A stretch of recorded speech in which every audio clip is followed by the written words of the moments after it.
கோவை பீளமேடு பகுதியில் உள்ள PSG matriculation பள்ளியில் நடைபெற்ற மாதிரி மாணவர்களுக்கான தேர்தல் வாக்களிப்பதன் அவசியத்தை உணர்ந்து மாணவ மாணவியர்கள் தங்களது வாக்குகளை செலுத்தினர். கோவை பீளமேடு பகுதியில் பிஎஸ்ஜி மெட்ரிகுலேஷன் பள்ளி செயல்பட்டு வருகிறது.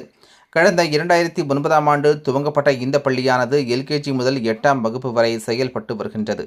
இங்கு சுமார் 400க்கும் மேற்பட்ட மாணவ மாணவிகள் பயின்று வருகின்றனர். இப்பள்ளியில் மாணவர்களின் கற்றல் திறன் மட்டுமின்றி மாணவர்களுக்கு உலக அரசியலும் தெரிந்து கொள்ளும் வகையில் மாணவர்களுக்காக தேர்தல் நடைபெற்றது. இந்த தேர்தலில் 4ஆம் வகுப்பு மாணவ மாணவியர்கள் முதல் 8ஆம் வகுப்பு மாணவ மாணவியர்கள் வரை வாக்குகளை செலுத்தினர். தொடர்ந்து இந்த தேர்தல் குறித்து பள்ளியின் செயலர் நந்தகோபாலன் மற்றும் பள்ளியின் முதல்வர் காயத்ரி ஆகியோர் கூறுகையில், பிஎஸ்ஜி மெட்ரிகுலேஷன் பள்ளி கடந்த 2009ஆம் ஆண்டு முதல் செயல்பட்டு வருகிறது.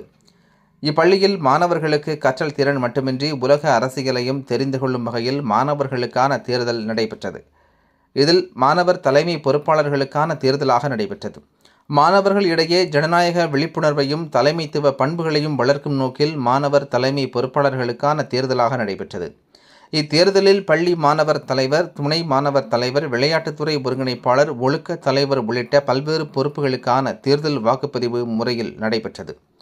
மாணவர்கள் ஆர்வத்துடனும் பொறுப்புணர்வுடனும் தங்களது வாக்குகளை பதிவு செய்து ஜனநாயக கடமையை நிறைவேற்றினர். தேர்தல் நடைமுறைகள் அனைத்தும் வெளிப்படையாகவும் ஒழுங்காகவும் ஆசிரியர்களின் மேற்பார்வையில் நடைபெற்றது. இந்நிகழ்வு மாணவர்கள் இடையே தலைமைத்துவம், பொறுப்புணர்வு, ஜனநாயக மதிப்பீடுகள் மற்றும் நல்ல குடிமை பண்புகளை வளர்க்கும் சிறந்த வாய்ப்பாக அமைந்தது என்று தெரிவித்தார். மேலும் தற்போது பதிவாகியுள்ள வாக்குப்பதிவுகள் வரும் திங்கட்கிழமை எண்ணப்பட்டு தற்பொழுது நடைபெற்ற பொறுப்புகளுக்கான பதவிகளில் மாணவர்கள் பதவி ஏற்பார்கள் என்று தெரிவித்தார். மேலும் அடுத்த ஆண்டு முதல் 9ஆம் வகுப்பு மற்றும் 10ஆம் வகுப்புகளுக்கான சேர்க்கைகளும் நடைபெற உள்ளது என்றும் தெரிவித்தார். I am Gayatri, principal of PSC Matriculation School.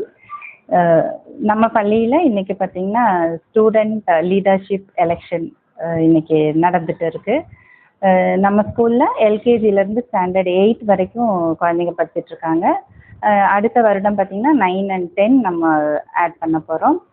So நம்ம குழந்தைங்களுக்கு விழிப்புணர்வு கொடுக்குற வகையில் தேர்தலை பற்றி அதாவது எஸ்பிஎல், ஏஎஸ்பிஎல், ஸ்போர்ட்ஸ் லீடர் இவங்களையெல்லாம் வந்து தேர்வு செய்கிறதுக்காக குழந்தைங்கள நாங்கள் ரெடி பண்ணியிருக்கோம். இன்றைக்கி பார்த்திங்கன்னா குழந்தைங்க எல்லாரும் ரொம்ப உற்சாகத்தோட ஆர்வமாக அவங்களுடைய பணிகளை செஞ்சிட்ருக்காங்க. அது மட்டும் இல்லாமல் இந்த எலெக்ஷன் மூலமாக நம்ம குழந்தைங்களுக்கு நிறைய விஷயங்களை கற்றுக் கொடுக்குறோம். அதாவது லீடர்ஷிப்னா என்ன, வாட் இஸ் ரெஸ்பான்சிபிலிட்டி, எப்படி வந்து நம்ம ஹானஸ்டியாக இருக்கணும். ஸோ இது போல் நிறைய விஷயங்களை இன்னைக்கு குழந்தைங்க தெரிஞ்சுக்கிறாங்க. தேங்க்யூ. இந்த அவேர்னஸ் வந்து மாணவர்கள் வந்து எப்படி ஏற்றுக்கிறாங்க, இதெல்லாம் தெரிஞ்சுக்கிறதுக்கு அவங்களுக்கு எந்த அளவுக்கு ஆர்வம் காட்டுறாங்க? குழந்தைங்க ரொம்பவே ஆர்வமாக இருக்காங்க. ஏன்னா இப்போ தான் ரீசெண்டாக எலெக்ஷன் நடந்து முடிஞ்சிருக்கு. ஸோ நம்ம சீஃப் மினிஸ்டரை தேர்ந்தெடுத்திருக்காங்க. ஸோ அதெல்லாம் பார்த்துட்டு குழந்தைங்க ஸ்கூலில் ஒரு ஓட்டிங் சிஸ்டம் நடக்குது அப்படின்போது ரொம்பவே ஆர்வமாக இருக்காங்க. குழந்தைங்க எல்லாருமே சேர்ந்து எல்லா வேலையும் இப்போ ஆசிரியர்களுடன் இணைந்து எல்லாத்தையும் கற்றுக்கிட்டு இன்னைக்கு பண்ணிட்டு இருக்காங்க. இதில் வந்து நான் டீச்சர்ஸ்களுக்கு நன்றி சொல்லணும். ஆசிரியர்கள் எல்லாருமே அவங்களுடைய பொறுப்புகள் என்ன, யார் யார் என்னென்ன பண்ணணும் அப்படிங்கிறது அவங்க கூட இருந்து அவங்களுக்கு ஹெல்ப் பண்ணியிருக்காங்க. இன்னைக்கு வந்து வகுப்பு 4, 5, 6, 7, 8 எல்லா குழந்தைங்களுமே ஓட் பண்ணியிருக்காங்க.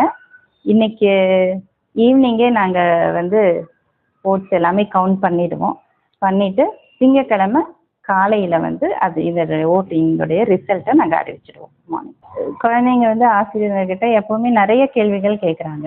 அதாவது சோஷியல் ஸ்டடீஸ் டீச்சர்கிட்ட மட்டும்தான் கேட்கணுன்றது இல்லாமல் எல்லா ஆசிரியர்கள்கிட்டமே ஈவன் என்கிட்டையுமே வந்து அவங்களுடைய கொஸ்டின்ஸை முன் வைக்கிறாங்க. ஃபஸ்ட்டு தேர்தல்னா என்ன, எதுக்கான இந்த தேர்தல், இதில் வந்து டெமோக்ரஸி அப்படின்னா என்னங்கிறத குழந்தைங்க தெளிவாக புரிஞ்சுக்கிட்டாங்க. இப்போ ஸோ நம்மளே வந்து எல்லாரும் மக்களை தேர்ந்தெடுக்கக்கூடிய ஒரு முறை தான் இந்த ஓட்டிங் டெமோக்ரஸி அப்படிங்கிறது தெளிவாக குழந்தைங்க புரிஞ்சுக்கிட்டாங்க. அதில் ஏன் லீடர்ஸை தேர்ந்தெடுக்கிறோம், எப்படிப்பட்ட லீடர்ஸ் நமக்கு வேணும், ஸோ அவங்க எப்படி ஹானஸ்டியாக இருந்தால் எப்படி வந்து நம்ம நாட்டை பாதுகாத்துக்க முடியும், எல்லா வளர்ச்சியும் இதிலிருந்து தான் ஸ்டார்ட் ஆகுது இல்லைங்களா. ஸோ குழந்தைங்க ரொம்பவே தெளிவாக இருக்காங்க, நிறைய கொஸ்டின்ஸ் கேட்குறாங்க. ஸோ நாங்களும் எதிர்பார்க்குறது அதுதான், குழந்தைங்க நிறைய கொஸ்டின்ஸ் கேட்கும்போது நம்மளும் நம்மளுடைய நாலேஜை கொஞ்சம் வளர்த்துக்கலாம்.